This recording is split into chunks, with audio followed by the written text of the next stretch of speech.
Mas o problema é, nessas dietas comerciais tinham salmonela, né? E esse é um grande risco, porque tá ali tudo muito bonito, uma embalagem muito bonita, mas tem um perigo ali que não é só nutricional, tá? E considerando o lugar que a gente vive, é um agravante, né? O lugar que a gente vive é um agravante. Então, assim, é muito complicado a gente falar assim, nutricionalmente falando, é possível a gente fazer uma dieta crua muito legal, muito ok. É possível. Eu sou técnica, eu não posso falar que diferente. Porém, a que custas? A custo de uma contaminação de salmonela, que poderia ser evitada só de eu colocar esse alimento numa panela ali e fazer a cocção? Entendeu? Então, é esse o grande problema.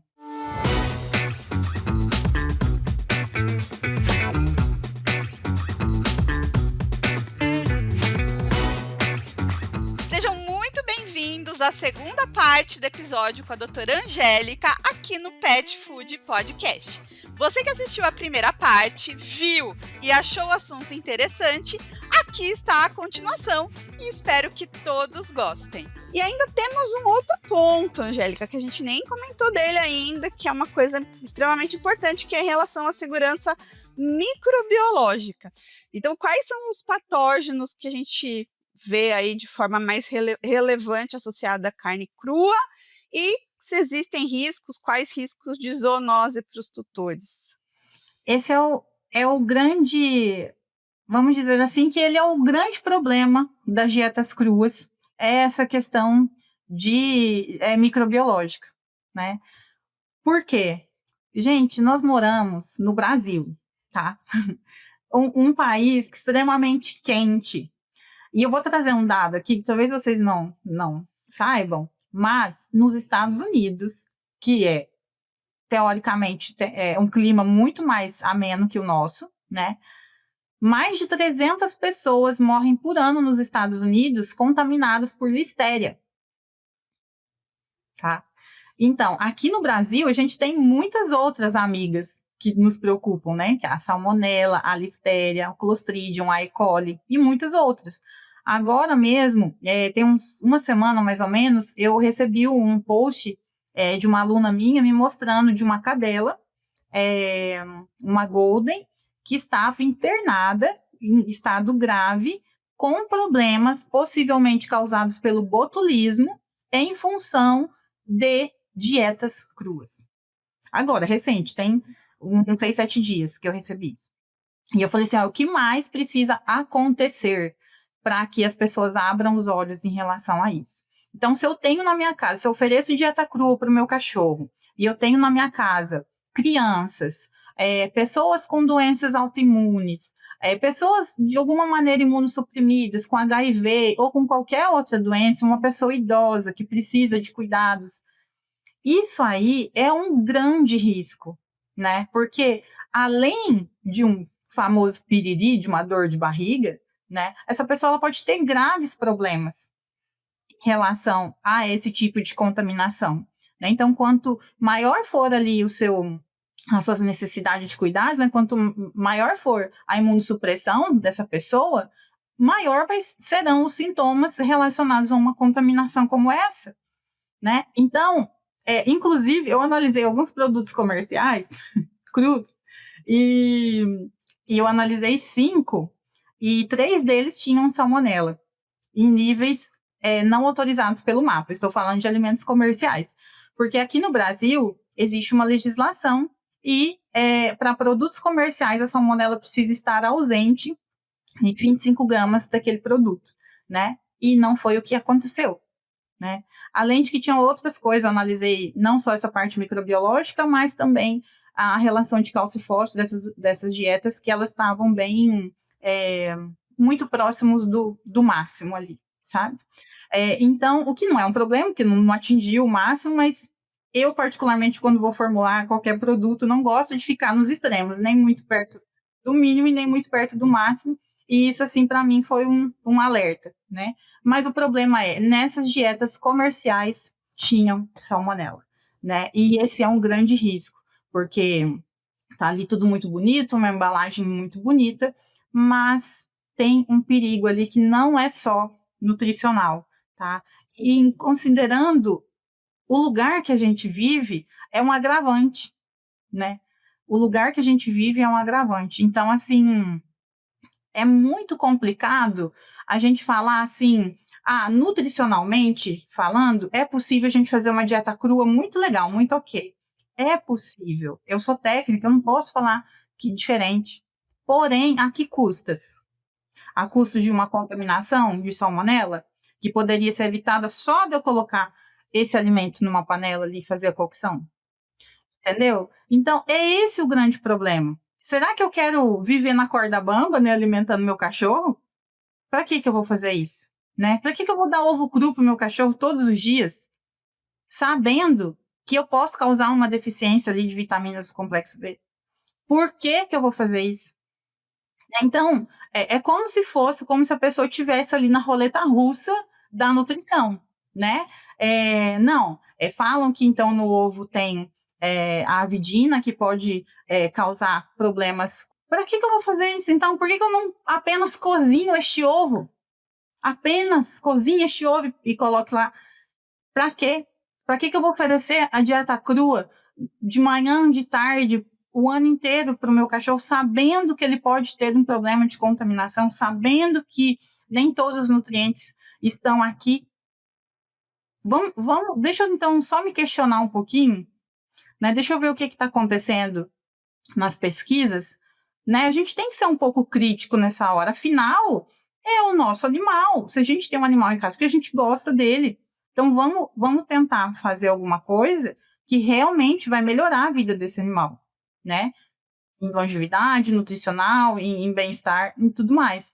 Então, essa parte microbiológica é assim, para mim é o X, assim, sabe? Então, assim, ó, aqui morreu, que acabou, não tem mais argumentos para mim, sabe? Em relação às dietas cruas. Vá direto à fonte natural para aproveitar todos os benefícios do ômega 3 com o Alga Prime DHA. Produzido de forma sustentável através da fermentação de microalgas, o Alga Prime é melhor para o planeta, sem impacto nos oceanos e com baixa pegada de carbono. Não, com certeza. Eu acho que tem vários pontos aí do que você falou, né? Primeiro, mas na natureza. Gente, na natureza, quando o animal come, defeca, ele não está em contato direto com o ser humano. Então, na natureza, se ele tem um parasita, um vírus, uma bactéria, ele no máximo vai acontecer ele morrer, ou alguém, ou os indivíduos que estão próximos dele, mas ele dificilmente vai contaminar o humano.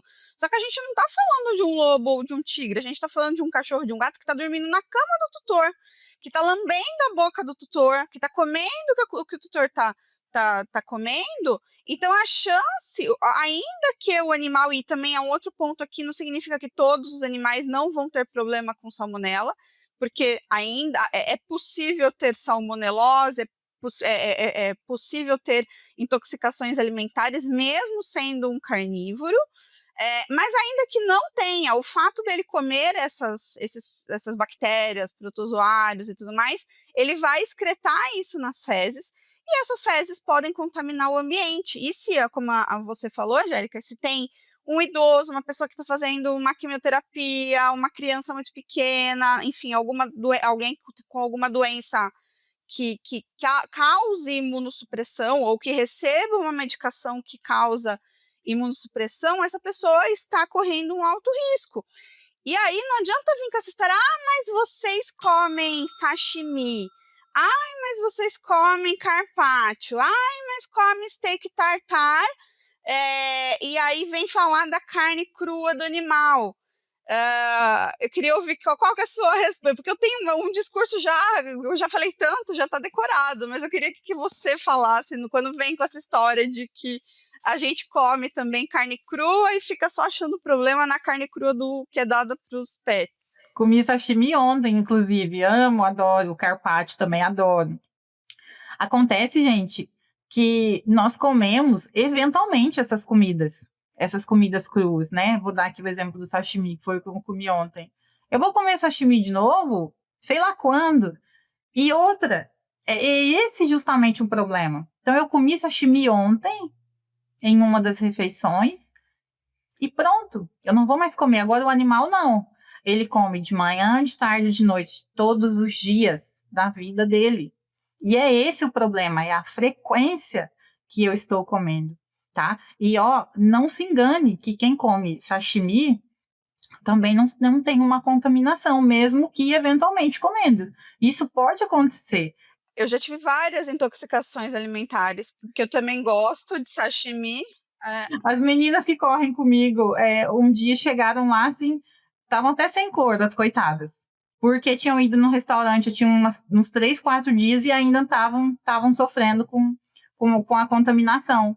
E então acontece, isso não é uma coisa que não vai acontecer com a gente. O problema maior é a frequência. Então, quanto maior a frequência, maiores são as chances de ter uma contaminação, que é o que acontece com os animais quando a gente expõe eles a essa modalidade alimentar várias vezes durante o dia, todos os dias da semana. E outra coisa, né? Quando você tá grávida, quando você tem uma doença, o médico te orienta a não comer carne crua, né? Eu tenho uma colega aqui que trabalha comigo, que ela tá grávida, carne do churrasco dela, que sempre foi mal passada, passou a ser bem passada, não tinha mais sashimi, não tinha mais nada, por quê? Porque ela estava grávida e a recomendação médica era não coma nada de carne crua, independente se é peixe, se é boi, se é o que for. Então, quando você tem uma pessoa que tem um problema, o médico também recomenda para você não usar. Não é simplesmente, não, para a gente está tudo certo comer não, é sempre um risco para todo mundo que está comendo, né, Angélica? E outra coisa que também a gente tem que lembrar, a toxoplasmose. Mas não pode falar que toxoplasmose, o problema não é o gato, realmente. Se a gente está falando de um gato que é dentro, que fica domiciliado, que está comendo uma alimentação industrializada ou cozida, dificilmente esse gato vai ser um contaminante ali, né? Vai produzir, vai ter contaminação e vai contaminar as pessoas com toxoplasmose.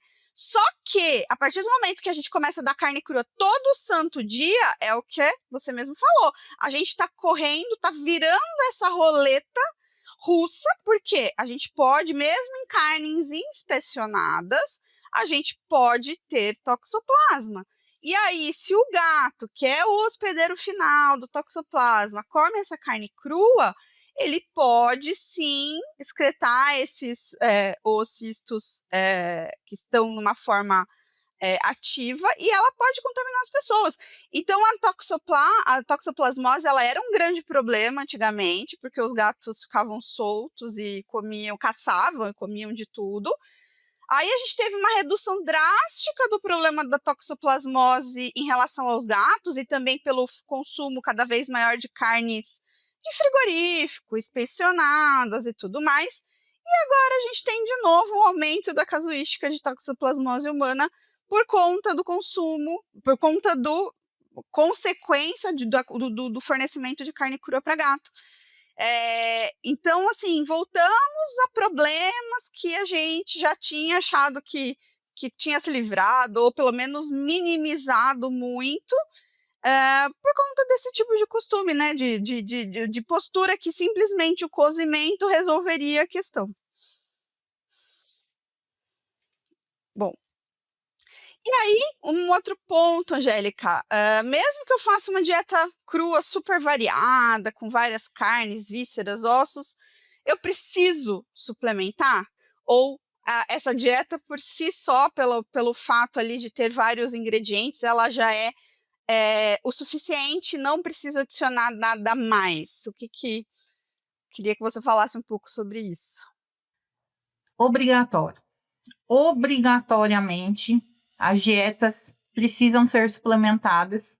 Então, se você que é profissional teve ali uma conversa com o tutor, abriu tudo para ele, mesmo assim, ele não, eu gostaria de manter dieta crua, ok. Então, vamos fazer da maneira correta. Essa dieta precisa ser suplementada, como a gente falou anteriormente ali, nas dietas cruas, o cálcio é um dos macrominerais que está deficiente. E se a gente não corrige isso através da suplementação, já era. já era, tá? Tem problemas que são irreversíveis a gente corrigir por conta de carências de cálcio, de deficiência de cálcio. E como a Luciana falou ali, né, da toxoplasmose, que era uma coisa que há muita gente não via, problemas também como raquitismo, hiperparatireoidismo secundário nutricional, que eram coisas que a gente também não via, mas agora a gente vê com muita frequência, justamente por conta de dietas desbalanceadas, ou pegou insight da internet, ou fez por conta própria, ou o profissional não formulou corretamente, e isso pode acontecer, tá? Então, esse balanceamento do cálcio e fósforo, ele é uma diretriz, não é só níveis mínimos e máximos de cálcio e fósforo que tem lá nos guias nutricionais. Eles têm uma relação entre si que precisa ser estabelecida também. E se eu deixo deficitária essa relação, ou menos, ou mais do que o recomendado, esse animal também vai ter problema. Porque não adianta eu atender o requerimento mínimo e achar que está ok. Não, eu também tenho que atender essa relação, né? Então, isso é um ponto importante. Outros nutrientes também podem estar deficientes nessa dieta, que são os microminerais e as vitaminas. Como eu falei antes para vocês ali, anteriormente, essas dietas que usam, por exemplo, alguns vegetais crus, né, triturados, esses vegetais, eles têm fitatos, eles têm oxalatos, e esses antinutrientes, eles se ligam aos nutrientes, impedindo a absorção deles, o nutriente que está no alimento. Então, se a gente não coloca um nutriente ali, de forma com que esse animal possa absorver esse nutriente, vai ter problema na dieta. Então, suplementar é sempre obrigatório. A gente precisa garantir que, se eu vou oferecer uma dieta que não é um alimento comercial, que essa dieta ela também seja completa e balanceada, tá? Ai, Angélica, mas meu suplemento acabou. Eu uso o suplemento, mas acabou e aí eu vou comprar na semana que vem. Tá? Tudo bem, tá? Desde que isso não seja um hábito seu. Então, ali o alimento ficou 2, 3 dias sem o suplemento porque acabou, tá tudo certo. O animal não vai ter nenhuma carência, nenhuma deficiência por conta disso. Mas o quanto antes você voltar e ajustar essa dieta é o mais indicado, tá? Mas suplemento é obrigatório, gente, sem chance de fazer sem. É muito complexo, né? Se a gente não usa suplemento, a gente vai ter que incluir um número muito grande de ingredientes em pequenas quantidades para a gente conseguir atender tudo que precisa. E aí vai ficar uma receita gigantesca, com várias coisas em pequeníssimas quantidades, e ela não é factível no dia a dia de uma vida, né?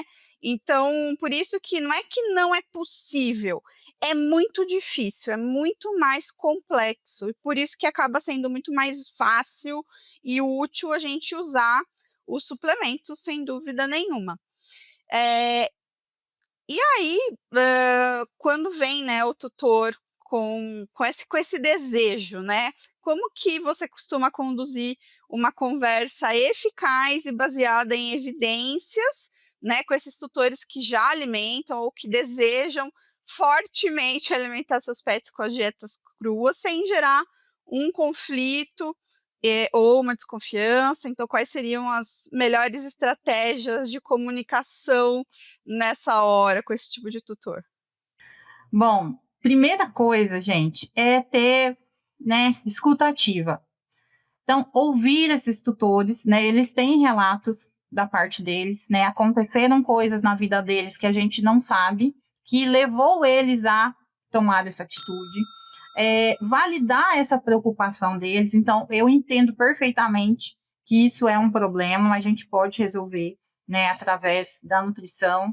A gente pode tentar convencê-lo, e aí nesse fato é assim, aí eu estou tentando convencê-lo através de uma abordagem com embasamento científico, mostrando para ele que essas dietas têm riscos e se ele está disposto a correr esses riscos, né? E se mesmo depois de tudo isso, ele falar, né, não, eu quero fazer, é isso que eu quero fazer para o meu cachorro, então fazer isso da melhor maneira possível.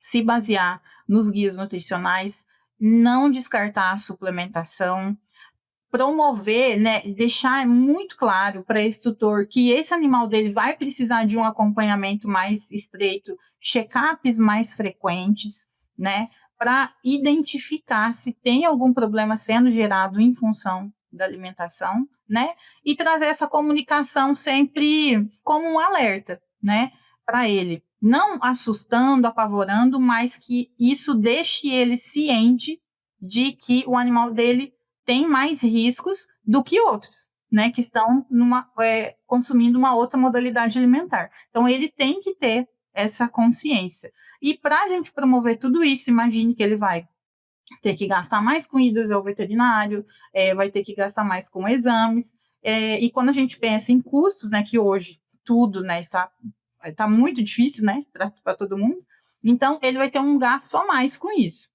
Tá? Hoje eu não atendo mais tutores, eu só dou consultoria para fábricas, mas eu tenho uma coisa que funciona muito até para os clientes de fábrica.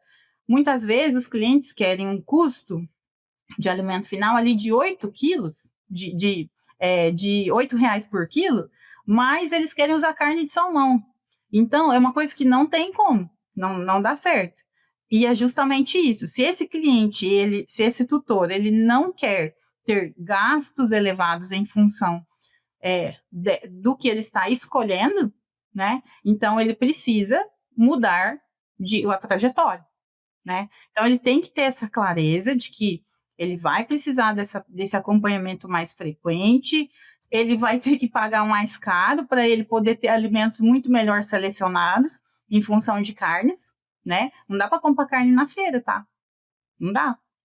Então, ele vai ter que comprar carnes caras, né, de consumo dele, o que ele comeria para oferecer para esse cachorro, porque é a escolha dele, é essa. Então, eu sempre tento entender as opiniões ali, né, porque alguma coisa levou o tutor até essa decisão, né. Quando é uma informação que ele viu na internet, ou ele viu um site, ou um amigo falou, às vezes a gente começa a conversar e mostrar para eles, né, o que ele não está vendo ali nas entrelinhas, ele fala, opa, eu não sabia disso. Ele muda a conduta. Ele fala, não, tá certo, você tá certo. Isso aqui acho que eu vou melhor fazer de outra maneira. Agora, quando o animal estava com algum problema, aí ele fez da cabeça dele, o animal melhorou, aí é mais difícil de convencer. Então, assim, tá, beleza. Então, o animal melhorou com isso que você fez, então agora a gente vai, então, ajustar. Vamos deixar isso aqui um pouquinho melhor, né? Mas em função disso, tem todo esse acompanhamento mais estreito, esses gastos extras com veterinários, com antiparasitários e tudo mais, né? Para manter esse animal da melhor maneira possível, né? E muitas vezes o que eu vejo são essas pessoas, tutores que estão procurando a dieta crua, muitas vezes passaram por dietas cozidas, tentaram a dieta cozida e por algum motivo não deu certo. E aí acha que a solução é para a dieta crua. Só que quando eu vejo acontecer isso, normalmente o problema não é o animal, e sim a formulação da dieta cozida que foi feita. Então, são profissionais que seguem proporções de alimentos, acham que todo mundo tem que comer a mesma proporção de proteína, de carboidrato, de gordura, de vísceras, não sei o quê, e aí não funciona, e aí a pessoa, eu já tentei, vou para alimentação crua porque não deu certo. E é isso, 90% das vezes é porque essa dieta cozida foi formulada, não foi formulada, né? Foi feita infelizmente, para uma pessoa para um profissional que não tinha a competência para isso. E aí, para a gente finalizar, Angélica, eu acho que isso também vale muito a gente citar nessa conversa de hoje, o que as associações veterinárias, e, enfim, de nutrição mundiais, como que elas veem o uso das dietas cruas, como que é essa percepção da comunidade científica em relação ao uso de alimentação crua aí por cães e gatos? Isso é quase que uma unanimidade, né? Então, o ADSAVA, o FDA, CVMA, a própria AFCO, a BIMPET aqui no Brasil, todas essas instituições veem o fornecimento essas atitudes, né, de mudança para essa modalidade com cautela, né? Então, gente, ó, a gente não está abonando isso, não, porque tem um risco muito grande. Tem um risco nutricional, tem um risco microbiológico, né? E isso pode, de alguma maneira, encurtar o período que esse animal vai ficar com você. Né? Então, nenhuma das... O FDA, né, não sei se eu mencionei aqui, mas no FDA tem muitos, inclusive, uma das coisas que motiva, né, os proprietários a mudar de alimentação é essa preocupação com a indústria, porque existem recalls. Se você entrar no site do FDA, você vai se assustar com a quantidade de recalls que tem de alimentos crus. Então, não é só da indústria que tem recalls, tá? Muito menos, né, da indústria muito de menos. ração seca. Exatamente. Então, nenhuma dessas grandes instituições, né, o WhatsApp, inclusive, tem vários guias lá para os tutores, para profissionais, orientando a respeito disso, né? Então, todas elas desabonam isso, entendem que pode ter algum benefício, só que, como a gente já falou anteriormente, é algum benefício, mas assim, à custa de quê? À custa de que eu tenho um alimento que meu animal aceita, porque antes ele não aceitava a ração, aí eu dei esse, agora ele aceitou. Mas aí, em função disso, agora eu estou colocando ele na corda bamba, né? Aqui, porque ele está correndo risco de contaminação, de consumir um alimento que não está completo para ele, né? Que pode promover ali uma carência nutricional, e isso abrir portas para várias doenças, né? Então, é isso, nenhuma dessas instituições abonam isso. E isso tem motivos, né? Então, a gente não pode descartar essas opiniões que realmente são importantes para a saúde dos animais, né? Para a saúde, longevidade e bem-estar dos cães e dos gatos que a gente tem hoje. Com certeza. Bom, Angélica, queria te agradecer muito pela sua participação. Tenho certeza que é um assunto que interessa para muitas pessoas, incluindo tutores e profissionais, né? Porque, como a gente comentou, a nutrição de cães e gatos não é uma disciplina que a maior parte das pessoas tem, dos profissionais tem aí durante a graduação. Então, acho que é sempre um assunto muito rico, polêmico, e a gente poderia ficar aqui horas conversando sobre isso. Então, gostaria de te agradecer muito e gostaria também de falar para todo mundo aí que nos escuta aqui no Pet Food Podcast que a Angélica vai fazer parte aqui da equipe dos hosts desse canal. Então, logo, logo, vocês vão ver aí outros episódios tendo a Angélica como host, entrevistando outras pessoas, outros profissionais importantes da área de nutrição e de nutrologia de cães e gatos. Então, seja muito bem-vinda e muito obrigada, Angélica, pela sua participação. Obrigado 2 vezes, né, pelo convite de estar aqui hoje. Adorei bater esse papo. Realmente é sempre um assunto que ele gera muita conversa, né? Tem muita coisa que se fala ao redor disso. Como eu falei, desinformação e disseminação de informações que não têm uma relevância de fato ali na nutrição, né, de cães e gatos. E é sempre um prazer poder trazer uma informação coerente, né, com base na ciência, né? E também agradecer e prometer para vocês que a gente vai trazer muitos colegas aqui com assuntos extremamente importantes e relevantes na nutrição de cães e gatos. Legal. Obrigada, pessoal. Até um próximo episódio.